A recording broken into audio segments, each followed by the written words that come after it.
Hey everyone, welcome back to our channel. If you're new here, please subscribe. I'd really love that. If you're returning, how are you today? So, if you haven't signed up for our newsletter yet, please do so. Get a hold of me or Trish. Our emails are always in the description box below, along with all of these really great links that we always want you guys to have so you can get some really awesome products. And all of the links, besides like the resource links, these links are to websites owned by preppers that are in this community. Yeah. So check out their websites, okay? So, coffee, chocolate, ice cream, gummy bears, something, okay? Because you're going to need it. So, ooh, that's hot. So, all right.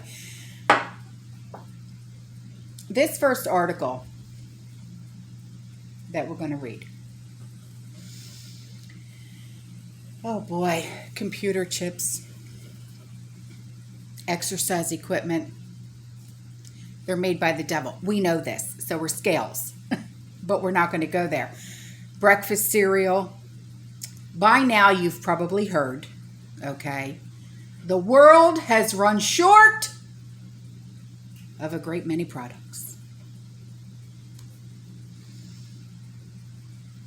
Have they run short on scales? I don't know. Is anybody really buying them? Who knows?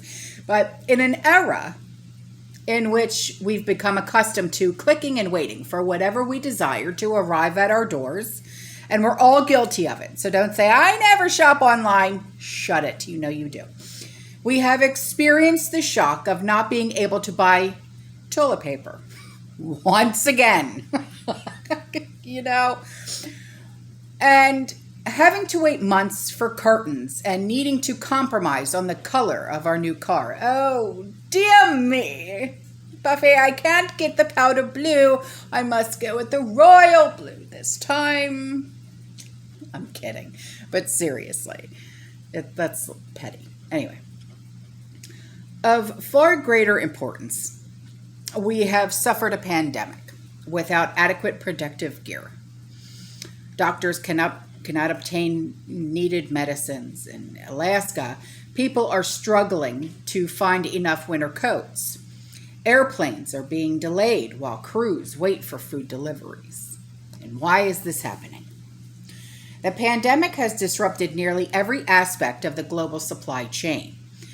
That's the usually invisible pathway of manufacturing, transportation, logistics that gets goods from where they are manufactured, mined, or grown, or where they're going. At the end of the chain is another company or a consumer who has paid for the finished product. Scarcity has caused the prices of many things to go higher. So when did this all start? The disruptions go back to early last year, to the beginning stages of the pandemic. Factories in parts of the world where a lot of the globe's manufacturing capacity sits, like China, South Korea, Taiwan, as well as Southeast Asian nations like Vietnam, and European industrial giants like Germany, were hit hard by the spread of the cases, okay?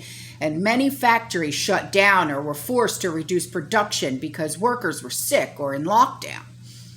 In response, shipping companies cut their schedules in anticipation of a drop in demand for moving goods around the world. That proved to be a terrible mistake. Demand for such things like restaurant meals, trips to vacation destinations, spa services, indeed cratered. But Americans took the money they had to spend on such experiences and redirected it to goods for their homes, which were suddenly doubling as offices, classrooms. They put their office chairs and new printers in their bedrooms while adding gym equipment and video game consoles to their basements. They bought paint, lumber for projects that added space or made their existing confines more comfortable. They added mixers and blenders to their kitchens as parents became short order cooks for cooped up children. The timing and quantity of consumer purchases swamped the system. Factories, whose production tends to be fairly predictable, ramped up to satisfy a surge of orders. Now, why couldn't factories just produce more? Many did. But this produced its own troubles. Factories generally need to bring in components to make these things export. For example, a computer assembled in China may require a chip made in Taiwan or Malaysia. A flat panel display from South Korea and dozens of other electronics drawn from around the world requiring specialized chemicals from other parts of China or Europe. The steep surge in demand clogged the system for transporting goods to the factories that needed them. At the same time, finished products made in China piled up in warehouses and at ports throughout Asia because of a profound shortage of shipping containers. The standard size steel boxes that carry goods on enormous vessels. Now, what happened to all those giant container ships? In simplest terms, they got stuck in the wrong places. In the first phase of the pandemic, as China shipped huge volumes of productive gear like masks, hospital gowns, all over the world, containers were unloaded in places that generally do not send much product back to China. Regions like West Africa, South Asia, in those places, empty containers piled up just as Chinese factories were producing a mighty surge of other goods destined for wealthy markets in North America and Europe. Because containers were scarce and demand for shipping intense, the cost of moving cargo skyrocketed. Before the pandemic, sending a container from Shanghai to Los Angeles cost perhaps $2,000.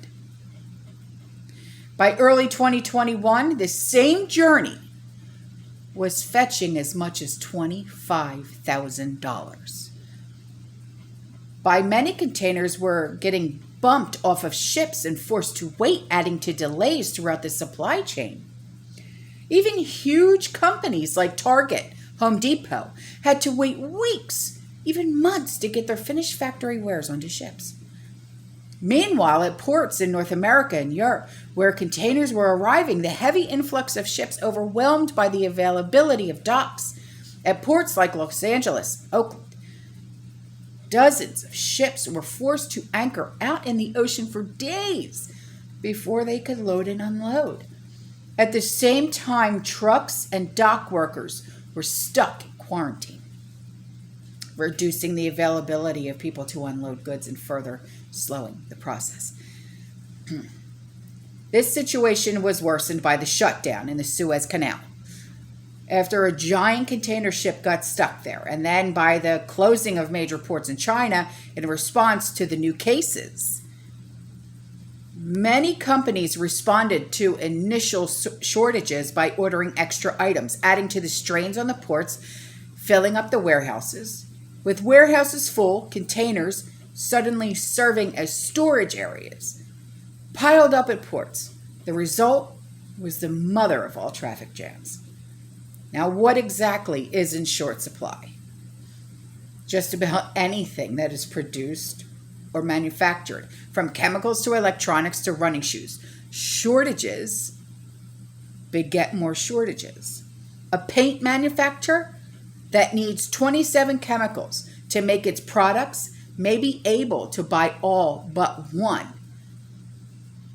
But that one, perhaps stuck on a container ship off of Southern California, may be enough to halt production.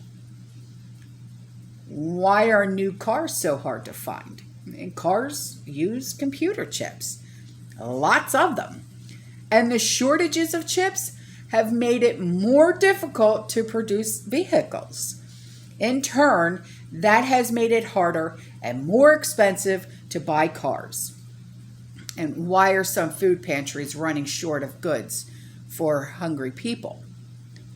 The global supply chain shortages have affected aid groups and nonprofits by making it more difficult for them to acquire excess inventory from profit-making companies that are themselves dealing with supply chain issues.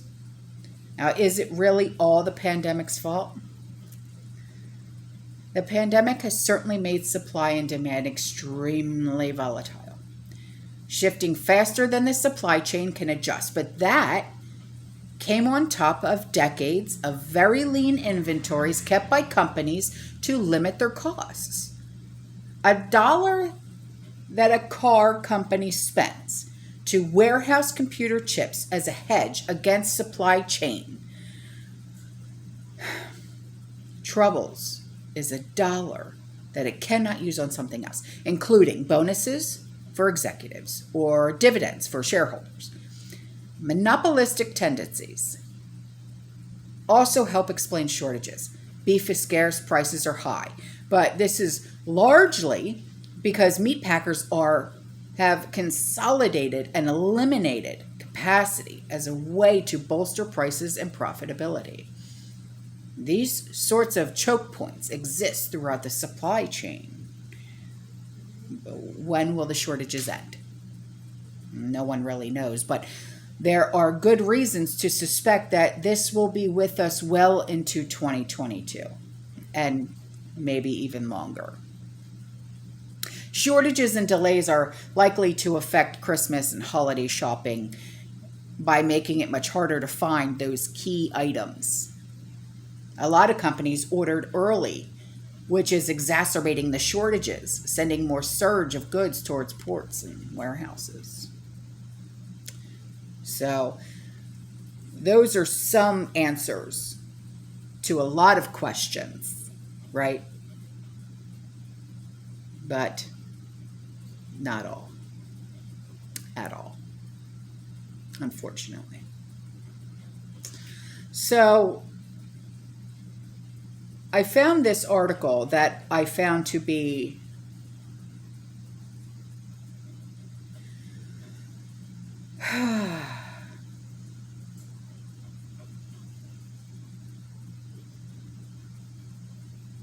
helpful, if you will. But on the same token,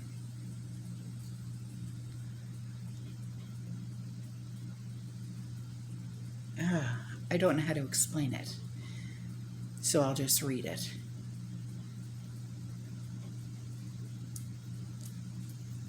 So, today's situation update, okay, as we've covered in past videos, let me just say that, okay?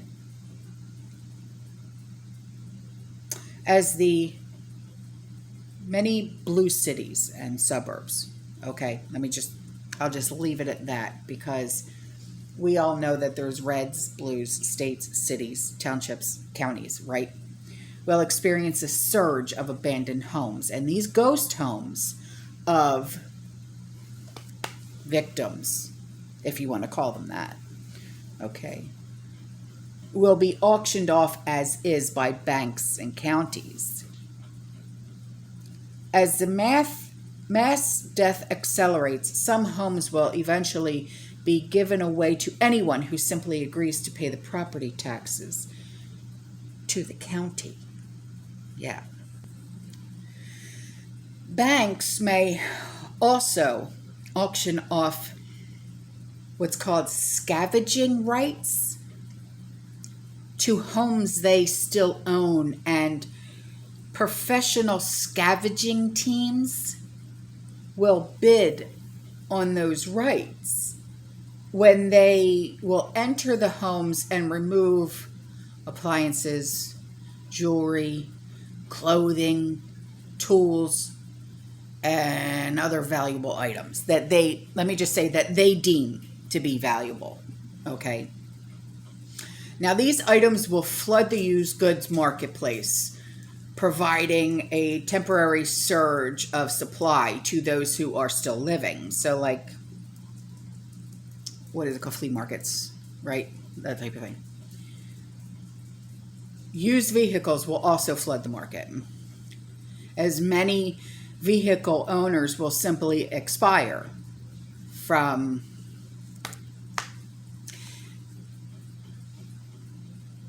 and sadly, we will also see a surge in orphaned children. Remember how I said, what was it, last week in a video, that Sean and I had gotten a letter from Department of Children and Families back in August. And we kept dismissing it, saying, what is this? What is this? That they wanted us to become foster parents. And we couldn't understand why. And then we figured out that it was probably because of the influx of immigrant children that were coming into the country. And we said, well, you know, our names are still in the system from when we adopted our niece and nephew from when Sean's brother had passed away. So now that I'm reading this, don't be surprised if those letters come out again. Because I know a lot of you had said to me, yeah, I got that letter too from the Department of Children and Families, or whatever it is known or called in your area. Okay. So these children can go one of two ways. Either end up in an orphanage home run by kind, compassionate people like foster homes, or they'll end up in, and I don't even want to think of it like this, traffic, right? The world we are about to be plunged into will be unrecognizable by today's standards. And before I started reading this, when I said that I found this article to be helpful, I found it helpful because it gives you an insight into what we could possibly be seeing shortly. Because, you know, if you're anything like me, which I'm sure you are not one of those people who likes the unknown. That's why I sit here and I do so much research, and all I do is read, and I try and put all the puzzle pieces together because I'm that person. I like to see the big picture. So this literally just added one more piece to that puzzle, saying, oh boy. So this is what, okay?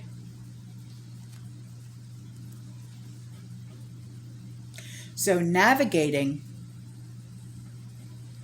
it successfully will require radical changes in mindset, action, and courage.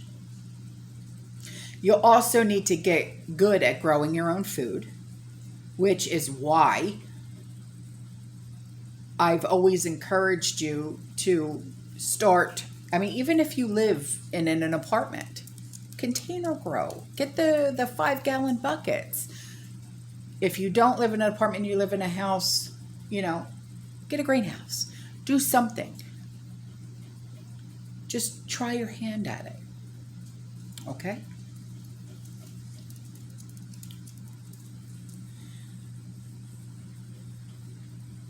There's so many things